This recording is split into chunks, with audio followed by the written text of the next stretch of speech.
mùa hè năm 2022 nhân kỷ niệm 40 năm ngày thành lập Làng Mai, ekip làm phim chúng tôi đến tham dự và rất tình cờ nhưng mà cũng rất là may mắn.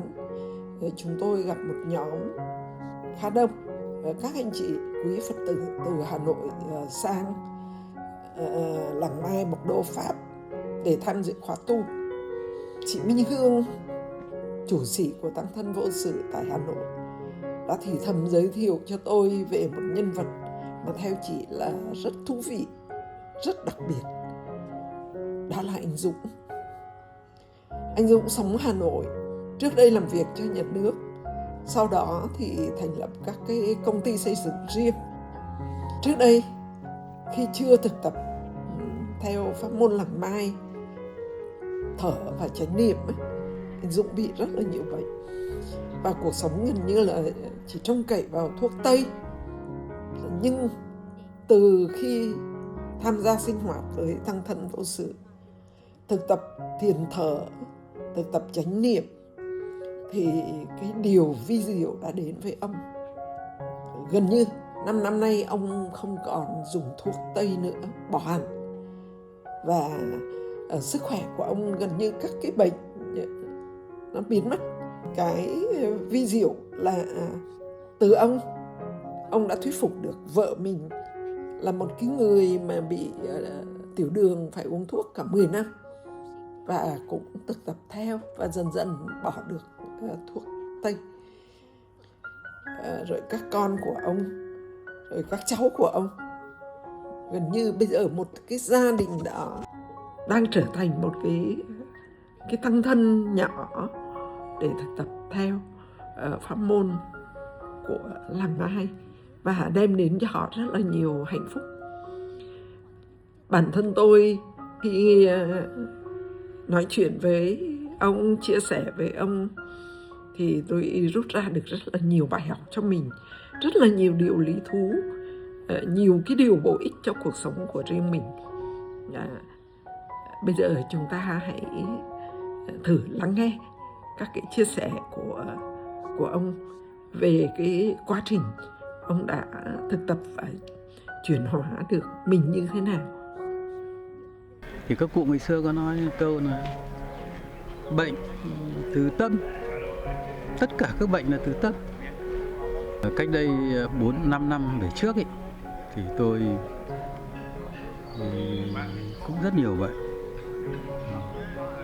Nào là bệnh gút, nào là mỡ máu cao này, mỡ gan cao này, nào là cảm cúm liên tục này. Mà động có bệnh gì thì tôi cũng đều đi tìm những bác sĩ giỏi, những nơi khám chữa tốt. Cũng nhiều lần sang Pháp để khám bệnh để lấy thuốc, cũng nhiều lần sang Nhật khám bệnh để lấy thuốc, thậm chí mua cả thuốc cảm của Nhật về để dùng vì mình thường xuyên bị cảm cúm.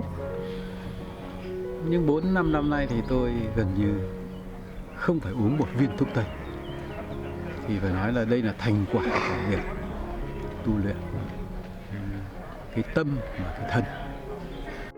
Trước đây anh làm nghề gì ạ? Tôi cũng làm doanh nhân, doanh nghiệp. Anh có doanh nghiệp. Vâng. Nhức đầu. Vâng. Anh doanh nghiệp sản xuất về cái gì ạ? Doanh nghiệp thì về đầu tiên là xây dựng, xong rồi về sau thì đầu tư. Dạ. Và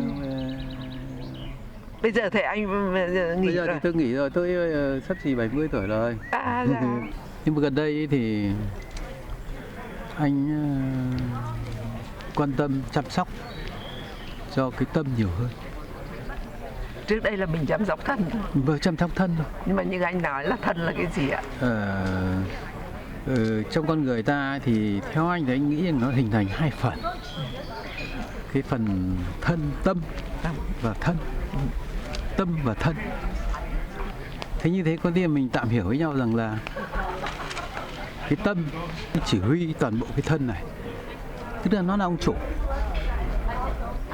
Thì toàn bộ cái thân này là ông làm thuê thôi. Thế nhưng mà anh thấy hiện nay là cả xã hội đều nhầm là chỉ chăm sóc cho cái thân thôi.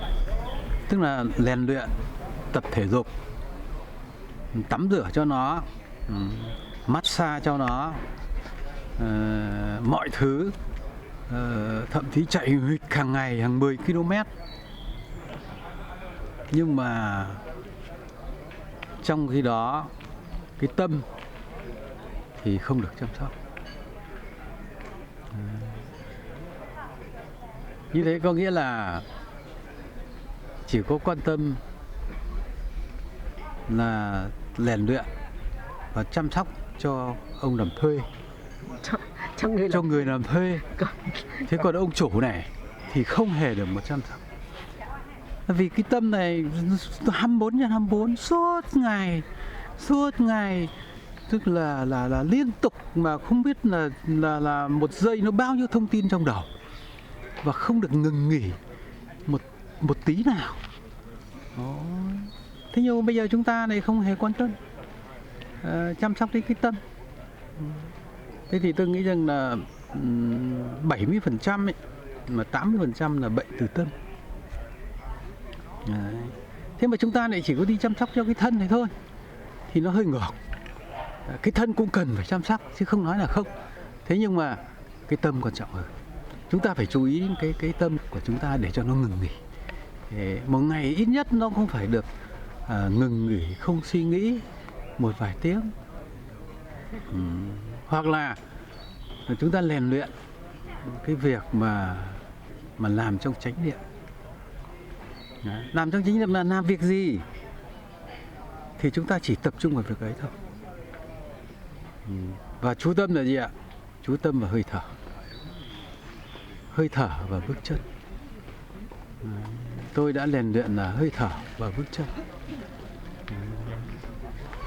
Và nếu đi thì chỉ có đi thôi. Tập trung là từng bước chân của mình in lên mặt đất. Và kèm theo đó là hơi thở. Hơi thở và bước chân. Thì như thế có nghĩa là cái tâm của mình chỉ tập trung vào làm cái việc của mình làm thôi. Nhưng mà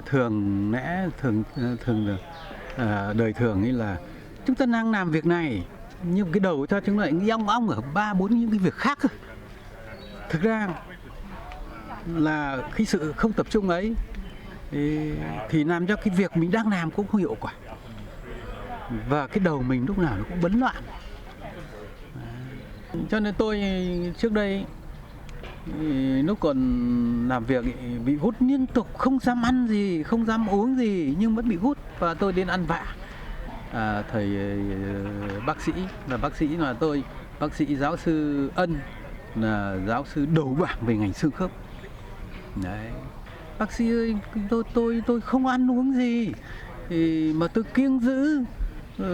Thế mà tôi vẫn bị hút cứ sưng vù, nên mà tối hôm trước chả vấn đề gì, hôm sau không xỏ chân vào giày nữa. Thế bác sĩ Ân nói rằng là ông nhầm đấy, đâu có phải là gút là do ăn nhậu, cũng một phần thôi, nhưng nguyên nhân gốc rễ của nó là bị stress. Nó bệnh căng thẳng, tức là bệnh về tâm. Đây bác sĩ Tây y người ta còn nói là bệnh về tâm, chứ không phải là thế. Còn chữa về Tây y thì chỉ chữa cái ngọn thôi, chứ còn phải giải quyết triệt để cái gốc của bệnh tật. Gốc của bệnh tật là phải giữ cho cái tâm thanh thản. Tâm thanh thản thì và đấy thì câu chuyện là làm trong tâm thế vui vẻ và phải rèn luyện cho cái tâm. Thì nhiều người bảo ngồi thiền không ngồi được. Tôi bảo ngồi thiền thì nó cũng như anh đánh cầu lông thôi, cũng như anh đánh bóng bàn thôi. Anh đánh bóng bàn, anh muốn đánh giỏi thì anh phải tập. Anh muốn đánh cầu lông giỏi, anh muốn đánh tennis giỏi, anh cũng phải tập. Thế ngồi thiền thế thôi, anh cũng phải tập. Thế anh phải có thời gian tập luyện. Anh không uống thuốc 6 tháng này? Không uống thuốc 4-5 năm nay rồi. Vâng, không một viên thuốc tây nhá. Vâng. Nhưng mà nếu mà thấy hôm nào người nó có thể hơi khó chịu một tí, hoặc là nó gần như mình cảm thấy nó hay sắp bị cảm cúm gì đấy, cứ ngồi thiền cái khỏi. Tôi nói không ai tin, không ai tin một tí nào cả, như huyền thoại. Nhưng mà ông mẹ cúm mà để ngồi thiền mà đi khỏi thì kỳ, nhưng mà đấy là sự thật mà tôi đã làm rồi. Và bệnh từ miệng mà vào. Cái miệng này nói những lời độc địa, làm cho người khác không vui, thì đêm cũng không ngủ được. Cái miệng này ăn mà không giữ gìn, và cũng không biết ăn cách ăn, thì cũng là lãng phí cả thực phẩm, lãng phí cả tiền bạc. Thế thì ăn, một nguyên tắc ăn ý, thì tập trung vào ăn. Hay nói cái khác là ăn trong chánh niệm. Ăn là chỉ có ăn thôi. Thì cái ăn đấy nó rất hiệu quả, và không cần phải của ngon vật lạ đâu. Chỉ ăn những thứ càng đơn giản càng tốt. Và ăn trong chánh niệm thì ăn càng chậm càng tốt, nhai kỹ càng tốt. Tôi thấy rất vi diệu ở cái việc là khi mình ăn chậm, mình nhai kỹ, thì trong cơ thể nó cảm thấy đủ rồi. Đấy. Và nó không đòi hỏi mình ăn nữa, và vẫn khỏe, vẫn đủ chất. Và nếu cứ ăn theo cái thói quen cũ thì tôi khuyến cáo rất nhiều người, chúng ta mất 2 lần tiền. Thứ nhất là tiền mua thực phẩm, thứ hai là tiền mua thuốc. Còn tôi chưa nói cái hậu quả thứ ba là mình cứ phải mang bệnh suốt đời. Cái đó mới là cái khổ. Thì bây giờ tôi nói là chúng ta không nghèo về vật chất và kinh tế, nhưng mà hầu hết là chúng ta đang nghèo về cái kiến thức về tâm linh. Mà hồi đầu thì chị có theo không? Chị nhà bà, nhà tôi bà ấy không nghe. Không nghe. Và bà ấy cứ lờ lơ. Và cứ lờ lơ. Bà xã nhà tôi thì tiểu đường type 2 đã dùng thuốc 12 năm. Và tôi cũng nói và giải thích là bệnh từ tâm.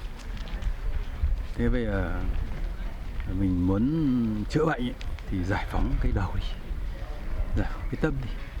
Thế thì giải phóng cái tâm bằng cái gì để cho tính lại? Tức là tập ngồi thiền, tập ti thiền hành. Tập ti thiền hành. Thế thì con cái còn khủng bố, không được đâu, không bao giờ được. Mẹ đừng có làm như thế, thế mà không, chúng mày đừng khủng bố như thế. Bây giờ thấy khỏe là được, thấy tốt là được, thì đừng có khủng bố như thế, không có vấn đề gì cả.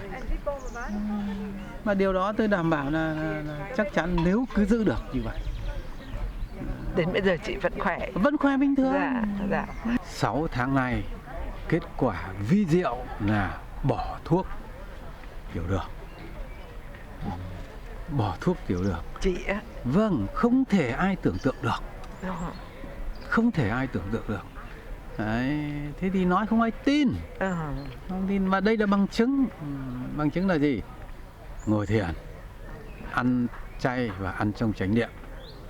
Còn ăn chay nhưng ăn không chánh niệm cũng không hiệu quả đâu. Vâng. Đấy, rồi. Thì một thời cũng ăn quá nhiều thịt. Thế rồi tự tôi ý thức rằng là nó nhiều bệnh quá, mình cũng thử chuyển sang ăn chay xem sao. Thì một thời cách đây 4-5 năm thì tôi ăn chay và ăn cơm là chủ yếu. Nhưng gần đây thì tôi nghĩ rằng là tôi cũng nghiên cứu là cái ngũ cốc thì cũng không phải là cái nhất thiết phải có cho con người. Vì bản năng con người và nguồn gốc con người chúng ta sinh ra từ loài vượn.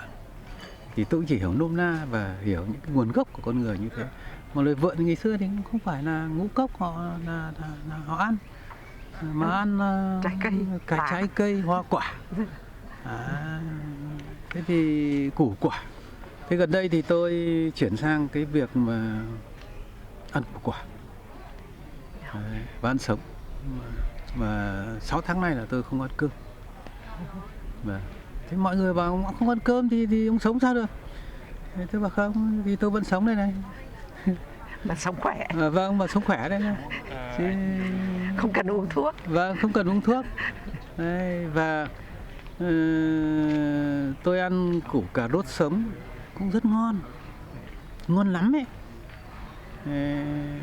Củ cải sống cũng rất ngon, và thậm chí còn ngon hơn cả ăn thịt. Mà tôi nghĩ rằng là những cái rau củ quả mà ăn sống là tốt nhất, bởi nó đảm bảo được các cái vitamin và vẫn đủ chất, vẫn sống khỏe, không sao cả. Thì tôi bảo không cần phải của ngon vật lạ. Tôi về ngày xưa cũng tìm nào đủ mọi thứ, nào là đông trùng hạ thảo, nào là cao hổ cốt, nào là những cái gì họ bổ béo, rồi sâm, rồi nhung, rồi đủ mọi thứ. Nhưng đến tôi bây giờ những cái thứ ấy tôi không quan tâm, tại vì tôi bảo cũng nó không phải, không nói là không tốt, nhưng mà nó tốt, nhưng mà nếu anh không tu luyện thì cái tốt ấy cũng không giải quyết được cái gì cả, không giải quyết được gì cả. Cho nên cái chính là cái mà anh tu luyện từ cái tâm đến cái thân. Đấy. Đấy. Thì tôi thấy rằng là cái ăn ấy thì muốn ăn chừng mực và muốn ăn ít để khỏe, thì câu chuyện là phải ăn chậm lại, Ăn trong chánh niệm. và ăn trong chánh niệm, Như là pháp môn của sư ông, phải không anh? Vâng, trong gia đình thì bữa cơm chúng ta không thể không nói chuyện được, chứ nói chuyện chừng mực, hạn chế. Hoặc là tôi thì gia đình nhà tôi thì các cháu nước hay nói chuyện, thì đầu tiên là tôi tập ăn cơm trong chánh niệm, và các cháu nước phì cười, và cứ bình thường thì không nói chuyện, nhưng bước vào bữa cơm là nói chuyện. Thì tôi bảo không nói trước đi, hoặc là ăn xong rồi không nói chuyện. Thế nhưng mà nó thành thói quen rồi. Thì đây là cái tập khí của mỗi con người. Đấy một cái tập khí không tốt mà chúng ta phải rèn luyện, chúng ta phải thay đổi. Đấy. Thì tôi nói gia đình nhà tôi thì mọi người phá lên cười. Thế bạn không nói à? Có cấm không được nói à? Tôi mà không cấm. Thế nhưng mà rất hạn chế, nói ít thôi, ăn tập trung ăn thì nó hiệu quả hơn. Thế đến lúc cuối cùng là các cháu nhà tôi thì nó vẫn cứ nói chuyện, thì tôi phải làm một cái chuông để ở đấy là mỗi khi các cháu nó nói thì tôi cũng không nói nữa, mà tôi rung chuông để các cháu nó phải dừng. Rồi thói quen đấy dần dần thôi, tự nhiên mọi người nó thành có ý thức, và thì mọi người đều thực hành được. Và các con của anh có thực tập theo anh không? Có. Đây, con trai tôi nó cũng bị trầm cảm đấy. Sáng nay cũng nhận 5 giới này. Sáng nay nhận 5 giới rồi. Vâng. Gì ơi, nó bị bệnh trầm cảm, phải uống thuốc luôn. Uống thuốc tâm thần, tâm thần bạch mai là thường xuyên là cấp thuốc. Và thường xuyên dùng thuốc, nhưng đến bây giờ không dùng thuốc. Uống trong bao lâu và dừng? Đến 5 năm. Uống 5 năm rồi. Vâng. Mà không phải. 2 năm nay là không. 2 năm nay thì 2 năm tôi tu luyện không dùng thuốc. Và thế thì tôi nó thực tập theo được. Vâng, thực tập theo tôi. Hai cha con. Vâng, hai cha con thì cứ chịu khó, tôi bên cạnh cháu, và tôi tu luyện cho cháu, cứ tập cho cháu ngồi thiền, tập cho cháu ăn. Thế tự nhiên cái tâm nó tĩnh lại. Và dần là nó có nhiều năng lượng hơn. Và nhà tôi phấn đấu là mọi người là không dùng thuốc tây. Mà không dùng thuốc tây thì chỉ bằng phương pháp luyện tâm. Luyện tâm công trình của anh hay. Phải... Hiện nay người ta cứ chăm sóc thân này thôi. Thân. Vâng. Chăm sóc nô lệ mà không chăm sóc ông chủ. Gần đây tôi có một người mà cái hôm sinh nhật cháu tôi thì có các phụ huynh cũng gia đình khá giả đấy, học trường quốc tế đấy. Ông nói chuyện với tôi rằng là ông ơi, cháu ăn chay cũng như ông, tập thể dục, chạy huỳnh huỵch bình quân ngày 10 cây số cũng không kém gì, thì tập yoga và thường xuyên và liên tục, nhưng cháu vẫn bị bệnh gút, và khám các chỉ số mỡ máu rất cao. Đấy nhá, ăn chay nhá, tập thể dục nhá, nhưng anh chỉ tập cho cái thân này thôi, nhưng anh không tập cho cái tâm. mà cái tâm nó mới là 70-80% quyết định vấn đề bệnh tật. Đấy. Cái tâm thì anh phải ngồi anh cho tĩnh lại thôi. Thực ra khi mà mình sinh hoạt và ăn uống nó đơn giản đi thì cái tiêu dùng trong cái việc ăn uống nó có đâu phải nhiều đâu. Thế chúng ta tham để làm gì? Chúng ta tham để làm gì? Mà rồi biết rằng cũng không tiêu hết tiền nhưng họ vẫn cứ tham. Đấy, thì tôi nghĩ rằng là đấy là những cái thứ mà nó làm cho đau đầu, nó làm cho nhức óc, nó làm cho cái tâm nó không tĩnh. Mà tâm không tĩnh thì chắc chắn là bệnh thôi, không phải một bệnh nhiều bệnh. Ngoài ra là cái gì nữa? Khi mà mình tu luyện tốt mình nhìn thấy người ta đau khổ, thương, trong cũng muốn tìm mọi cách để giúp họ, để kéo người ta ra khỏi cái vũng đau khổ. Chứ còn đừng có nói là bảo là đi tu rồi không làm gì, hoặc là buông bỏ là không làm gì, không nói thế không đúng. Nhưng mà tôi bảo làm ok, anh làm kinh doanh, anh làm cái gì nhưng làm trong tâm thế vui vẻ. Mà muốn tâm thế vui vẻ thì chỉ có giảm lòng tham, bớt tham đi thôi thì nó sẽ vui. Đấy thì câu chuyện là nói như thế cũng không phải dễ gì ai làm được, nhưng ai ngộ ra thì người ấy sướng thôi. Dạ, ai có phước mới ngộ ra được. Vâng, nếu không thì mình cứ hành hạ cái thân mình. Mình cứ hành hạ thân mình đến lúc chết vẫn còn khổ, và đến lúc chết vẫn còn tham. Và chết còn tham tức là còn tham thì còn khổ. Rất đơn giản phải không anh? Dạ vâng, còn tham thì còn khổ. Dạ, chuyện của anh rất là hay. Nhất là có con trai như vậy mà bây giờ anh đang hướng dẫn được, giúp được cho vợ, giúp được cho con. Rồi bây giờ gia đình trong bữa ăn đã có thói quen là không tôi là thói quen rồi, dứt khoát không có nói chuyện. Trong gia đình là giờ vâng, tôi dùng cái chuông là nếu mà ăn mà nói chuyện là tôi dùng, chứ còn tôi bỏ hẳn cái việc mà vừa ăn vừa xem tivi là bỏ rồi, không bao giờ. Các cháu nhỏ cũng vậy hả? Không dứt khoát không. Tôi không thiết kế tivi ở trong phòng ăn. Và không mà dứt khoát là không có, các cháu nó đôi khi nó còn nhảy, nó bưng cơm bát cơm ra chỗ phòng tivi để nó vừa ăn vừa xem, tôi không cho phép. Chứ còn ăn là ăn, còn xem là xem. Làm cái gì thì tập trung vào việc đó, thì cái việc đó nó cũng hiệu quả hơn. Và chỉ có việc đó thôi, và chăm sóc cho cái tâm. Tiến luyện làm sao là luyện 24 giờ đều cái tâm mình nó thanh thản. Thì có nghĩa là chúng ta chỉ có làm việc một cái việc đó thôi và thở. Tôi với chia sẻ với nhiều người thì và cũng tìm các cái tài liệu để đọc thì tôi thấy là cái thở là một kênh thải độc vô cùng quan trọng. Mà đại tiện, tiểu tiện thì bế tắc là chết luôn cái gì. Thì không nói rồi. Thải độc có con đường mồ hôi cũng quan trọng, nhưng cái quan trọng hơn nữa ấy, là tôi nói là thải độc qua con đường thở. Rất ít người biết. Rất ít người biết. Bình thường tại sao mà các vị thấy rằng là không ngủ được nó mệt, đúng không ạ? Bình thường thì ta thở bằng ngày, bình thường ta thở bằng ngày, cái chiều dài cơ thở bằng ngày. Nhưng mà ngủ tốt được thì ta cũng thở bằng ngày, thở đều đặn và thở dài, thở sâu. Thế nhưng không ngủ được thì đầu óc nó nghĩ lung tung và nghĩ liên miên, thở rất ngắn, chỉ có thở 1/3 thôi, 1/3 thôi. Cho nên là quả tại sao không ngủ được nó mệt là như thế. Cho nên tôi khuyên cáo mọi người rằng là nếu không ngủ được thì đừng có nằm mà suy nghĩ liên miên. Hãy ngồi dậy, ngồi thiền và thở, chú tâm hơi thở và thở dài, thở sâu, thì tự nhiên lúc nào đó sẽ ngủ được, hoặc làm một việc gì đó. Chứ còn càng không ngủ được càng năm càng mệt, càng năm càng mệt. Cho nên là với ngộ ra rằng hơi thở rất quan trọng. Cho nên có cái định nghĩa cô nói cuộc sống là cái gì? Nhiều người bảo phải cuộc đời là phải 60 tuổi, 100 tuổi hay mà 70 tuổi.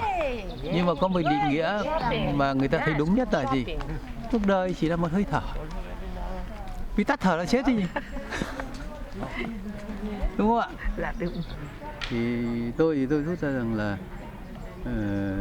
về chăm sóc về sức khỏe cho con người thì cả xã hội hiện nay là chỉ quan tâm là tập thể dục cho cái thân, nhưng mà tôi khuyến cáo rằng là chúng ta hãy quan tâm và đầu tư thời gian cho cái chăm sóc cho cái tâm của mình.